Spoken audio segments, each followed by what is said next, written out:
We're delighted to have you here today. For the cohort, Mohammed founded Goodable and worked with BonBillo's bootcamp last summer. Goodable is a startup based out of Canada, and it's an app for positive news. Mohammed will get into his founding journey as well as learnings along the way. We're excited for how things have gone in the last year and want to chat about it. Thanks for joining. Happy to be here. As Suraj mentioned, I was part of the BonBillo bootcamp last year. We have, I think, grown tremendously since being out of that bootcamp. And that was a combination of factors. But one of the things that Suraj asked me to do is to share photos of my founding journey. So I don't normally do that because I've lived a very public life. And I feel like if somebody wants to see what I look like, they could just Google. But I will do my best. Let me kick this off. Also, first of all, just all of you have my utmost respect, and I think you're onto some brilliant ideas. Some of the things that you were doing, and you'll forgive me for being horrible with names, but some of you are doing things that I think I can help you with right away. So not even like, hey, come back to me in a month when you have better ideas. Like I think I can just make the right connection for you right away. Specifically, the idea of taking cell phones into computers was one. The idea of setting up a charter school potentially for people who are on the autism spectrum. I think I might be able to make some connections there. So one of the things that you're going to learn when you're a startup founder is how to present yourself. It's probably the most important thing that you'll do. And I have a little bit of an advantage, and this is something that I lean very heavily into. Some of you are engineers, some of you are still students, some of you are probably have an MBA or just have done crazy things in your life. I haven't done anything crazy. I'm a war zone correspondent. I started out here in Toronto as a local reporter for a local TV station. I went up to become a national anchor and reporter. And then I joined ABC as a foreign correspondent where I was anchoring and reporting from around the world. And then I went to CNN. I've averaged about 100 flights a year. In fact, most years it was more than 100 flights a year, and not even nice airplanes. I'm talking about Black Hawk helicopters. I've landed on a cargo jet, not a cargo jet, but I forget what they're called, onto an aircraft carrier. They wouldn't let me up in the F-35 Super Hornets, thank God, because I think I would have puked. But I've just done a lot of crazy stuff in my life. And I only bring this up because this is what makes me unique. The fact that I'm not an engineer, I'm not a developer, I'm not a startup founder. I know nothing about Silicon Valley. I know nothing about how to fundraise. I know a little bit now because we've been successful. But when I started, I was a lot earlier than some of you are. There was so much more, there was so much that I didn't know. And actually, that was one of the biggest draws for me in terms of BonBillo. I kind of knew what I didn't know. And I just looked at this massive space like, I didn't know how to build a customer acquisition strategy. I didn't know anything about like how to value your company. I didn't even know what a safe note was. By the time I'd met Suraj, okay, I was a little bit kind of, okay, I know what a safe note is. And, you know, it got a little bit easier. But when I started, I was much earlier than you. And so if you take one thing away from my talk today, it's that all of you can do this and even much more than I can. It's just a question of like, how quickly can you learn the game and learn how to play? It's the exact same thing as a sport. You know, you watch basketball. So basketball is my thing because I'm in Toronto, we got the Raptors and, you know, that's my thing. If you've never played basketball, all you got to do is just go and dribble a ball for like 4 or 5 hours a day. You're going to pick it up. So if you just put in that little bit of work, you'll get it. Back to my story. War zone correspondent, traveling around the world, won a bunch of different awards, really fun. That's me anchoring on the ABC News desk. It was a big highlight of my life. Thanks, by the way, Hari, for the LinkedIn connection. That was really awesome of you. I think I just got one from this chat. So anyways, I used to embed with the US military quite a bit. I think we have a former Marine or possibly 2 former Marines here. I don't know if you spent any time in Afghanistan or Iraq over the last 10 years, but I wonder if we might have crossed paths at some point. Again, war zone stuff, this is me. That's what distinguished me. The interesting thing about me was that even though I was covering war zones and I was on CNN all the time at one point, like I reported live during the Trump inauguration, I reported live overseas on almost any big event. I've been nominated for some Emmy Awards, but I was never happy.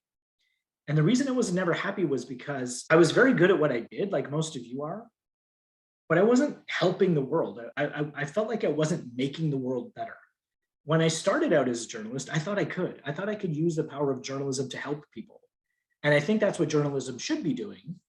But ever since Trump came along, the media kind of descended into this weird, like, let's just argue and yell the most and be the most provocative to get viewers. And it wound up becoming this crazy cycle. So even though I had this crazy career, I always took time to myself and I wasn't happy. And most startups start this way, where there's some sort of lived experience that you have where you notice something is wrong, or you realize that you're not happy with something.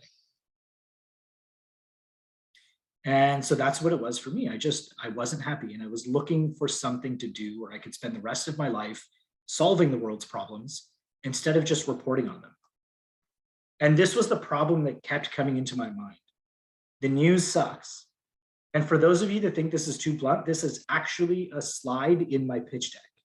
It's one of the first slides that I show people because it's something that everybody agrees on.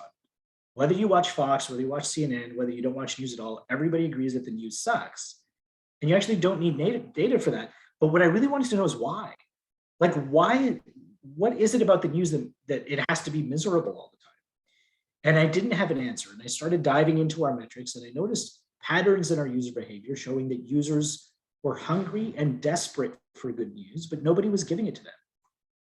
And so one day, I decided to quit a high-profile, high-paying job at CNN with very little left in my bank account, come back home to Toronto, and I had this crazy idea of building a news platform that uses news to help people. And what I mean by that is very specific. I don't just mean like cute cat videos. I don't mean, videos about nice things that are happening and you feel good and warm inside and then you switch to like ESPN, right? What I mean is actual news that's real and verified that we can use to change a user's behavior. And the biggest proof that news has this power is what happened in America on January 6th last year. You had random people from across America see something on the news and get so outraged that they got on a plane, they went to Washington, D.C., some of them had weapons, and they stormed the Capitol of their building. And it was all because of what they saw in the news. And so I sat back and I said, well, if news can make people miserable, why can't we use it to help people's lives? If news can cause depression, why can't we also use news to cure depression? And the interesting thing about that, I learned when you speak with investors, is when you're on a big space with big potential, their eyes will light up, right? So if you say, I'm trying to solve the problem of deforestation in the mines of Peru. It's not a big space. But if you say, I'm trying to build something where we can cure depression for a fraction of the cost of a pharmaceutical or an antidepressant, every investor's face is going to light up. And when you were telling me your stories, or the ones that I heard, as an investor, my eyes were lighting up because I think some of those ideas are brilliant. Like, I can see investors, leaving aside the social impact side, I think there are a lot of investors that would just be very interested in some of what you're doing. The first thing I did was I started meeting with investors, and every one of them gave me a meeting, and every one of them said no, because I had no idea how to build a company and I had no idea how to talk to them. This is the company. It's called Goodable. This is the first page in our slide deck. We make good things happen. You notice there's no reference to news there at all because people hate the news. And if I use news in the first page of my slide deck, it's going to put them in a bad mood. So what we really do is we're using news to make good things happen. We see ourselves as a health and wellness company. We're just using a novel way to get there that nobody's ever done before. This is me when I started. I'm actually crying inside because launching a startup is the hardest and the most lonely thing that I've ever done. And it's kind of supposed to be that way. It's not supposed to be easy. It's going to test you in ways that you wish you never had to be tested with. It's going to test you in ways where you'll want to quit, you'll want to cry, you might run out of money, you're going to have to make sacrifices in certain ways. But it's also the best ride that I've been on in my life. When I started, it was just me with an idea. And one of the things that we had to do is you have to take that idea and you have to get validation. So on my social media, which almost all of you probably have your own, I said, okay, well, as a journalist, I'm going to stop posting anything negative. And overnight, I'm going to flip a switch and I'm only going to start posting uplifting, positive, emotionally satisfying content from now on. And let's see what would happen. And this is what happened. We did the exact opposite of what everybody told us we should do. And here's what happened. We found our community. So I know most of these people whose faces you see by name, and there are literally thousands more of them. They came to us every day on social media platforms because we made them happy. It's like such a simple premise, but it's so important when you're building your startup. You have to make people happy, whether that's selling them something that they enjoy, giving them an experience that brings them pleasure, solving a problem for them that they couldn't solve on their own. If you make people happy, you'll build a community around yourself. And we did this differently. Most people will build a product and they'll put it out in the market, and they'll say, okay, let's go and figure out how to find product market fit. So you spend a little bit of money on a product, maybe you build your MVP, you put it out there, you show some early traction, and you kind of build it in baby steps, and then more traction, a little bit more money, better product, more traction, version 1 or version 2 of your product, more traction, then investors, then, you know, seed round and Series A and all that stuff. We did something different. We said, let's just go out there and make people love us. Let's not build a product. Let's just go out and build the biggest community that we could build. And that's what we did. And we get messages from people all the time now telling us that we've saved their life. Like, we got a message the other day. There was such a lovely story. There was a woman in Canada whose father was sick and bedridden with cancer. And it sounded like it was terminal cancer. And so he was at home and he was suffering quite a bit. And he used to read the news every day, and he stopped because he's like, I can't read the news anymore. It just makes me too angry and miserable when I read all this stuff. So his daughter went to the father, who was in bed, and sat there and just scrolled through one of our news feeds. And she messaged us out of the blue to say, I just want you to know that was the first time my father smiled in months. And when I say we're a wellness company and a health and wellness company, that's what we do.